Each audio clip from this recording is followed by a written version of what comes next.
Warahmatullahi wabarakatuh. Perkenalkan, saya Dia Febi Lestari dengan NIM A1C14073. Saya dari kelas reguler B, Pendidikan Biologi 2019. Baiklah, saya akan menjelaskan tentang tipe-tipe telur dengan tujuan yaitu untuk mengetahui tipe-tipe telur pada vertebrata dengan membandingkan antara beberapa spesies dengan tipe telur yang berbeda. Dasar teorinya yaitu telur merupakan satu protein hewani yang mudah dicerna serta digemari masyarakat dan bergizi tinggi. Selanjutnya, adapun bagian-bagian telur yaitu satu, cangkang telur yang berfungsi sebagai pelindung utama telur. Kedua, itu ada membran cangkang, merupakan selaput tipis di dalam cangkang telur pada salah satu ujung telur. Selaput ini tidak menempel pada cangkang sehingga membentuk rongga udara. Yang ketiga yaitu ada rongga udara yang berfungsi sebagai sumber oksigen bagi embrio. Yang keempat itu ada keping germinal, zigot atau sel embrio merupakan calon individu baru. Yang kelima yaitu ada kuning telur atau yolk adalah cadangan makanan bagi embrio. Yang keenam itu ada putih telur atau albumin, yaitu berfungsi sebagai pelindung embrio dari goncangan dan sebagai cadangan makanan dan air. Yang keenam itu ada kalaza atau tali kuning telur, berfungsi untuk menahan kuning telur agar tepat pada tempat dan menjaga embrio agar tetap berada di bagian atas kuning telur. Selanjutnya, tipe telur dibagi menjadi dua, yaitu berdasarkan jumlah yolk dan yang kedua berdasarkan penyebaran yolk. Berdasarkan jumlah yolk dibagi menjadi 4, yaitu yang pertama ada alesital, yaitu tipe telur yang tidak vitellus atau kuning telurnya. Dan yang kedua yaitu ada oligelesital, yaitu tipe telur yang memiliki sedikit jumlah vitellus atau yolk. Dan yang ketiga ada polilesital yang memiliki banyak vitellus atau yolk. Dan yang keempat yaitu ada megalesital, yaitu tipe yang memiliki sangat banyak vitellus atau yolk.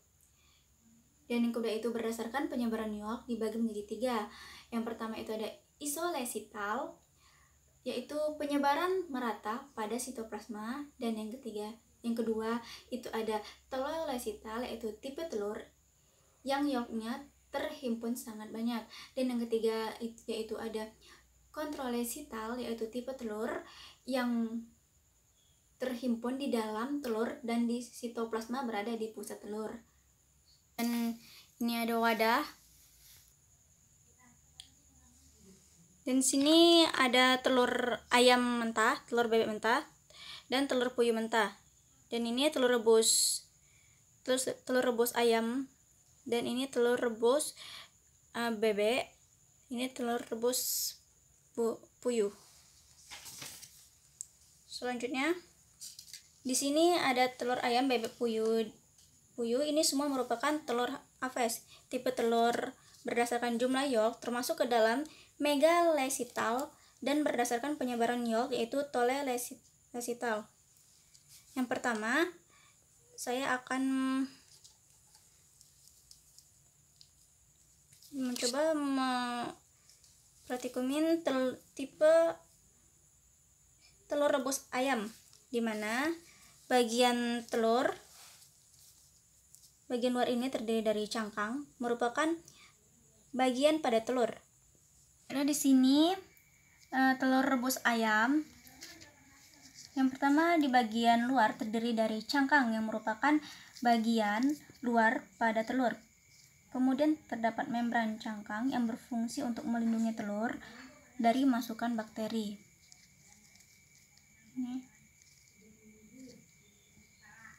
Dan selanjutnya yaitu albumin, putih telur yang berfungsi sebagai pelindung embrio dari goncangan sebagai cadangan makanan air dengan protein. Kemudian bagian dalamnya.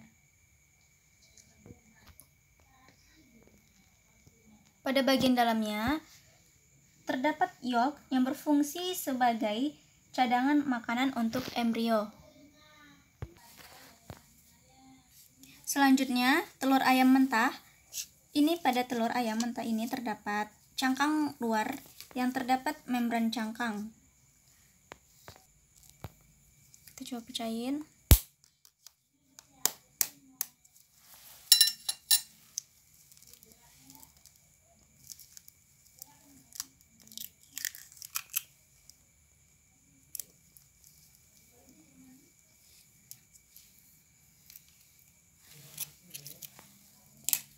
Selanjutnya ke telur rebus puyuh.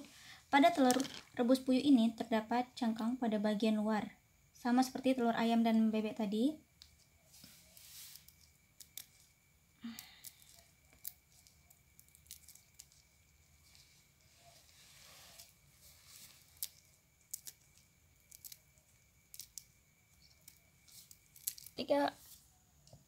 Dan kemudian ini adalah rongga udara. Rongga udara pada telur puyuh fungsinya yaitu sebagai sumber oksigen bagi embrio. Kemudian membran cangkang yang berada tepat di bawah cangkang terdapat albumin. Fungsinya yaitu pelindung embrio dari goncangan dan sebagai cadangan makanan dan air. Kemudian terdapat kuning telur atau yolk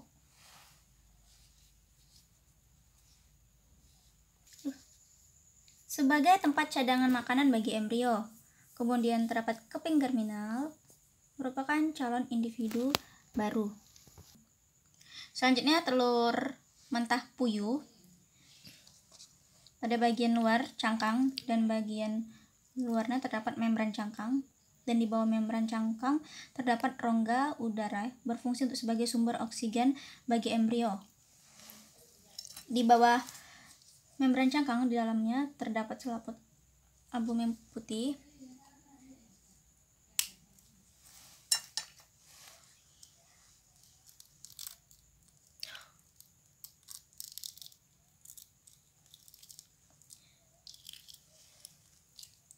Terdapat albumin atau putih telur sebagai pelindung embrio dari goncangan dan sebagai cadangan makanan dan air. Kemudian pada yolk atau kuning telur merupakan cadangan embrio, dan kemudian terdapat kalaza untuk mempertahankan kuning telur agar tetap berada pada tempatnya. Kemudian terdapat keping germinal yang merupakan calon individu baru bagi telur puyuh. Sekian praktikum dari saya. Apabila kesalahan saya mohon maaf. Saya ucapin wassalamualaikum warahmatullahi wabarakatuh.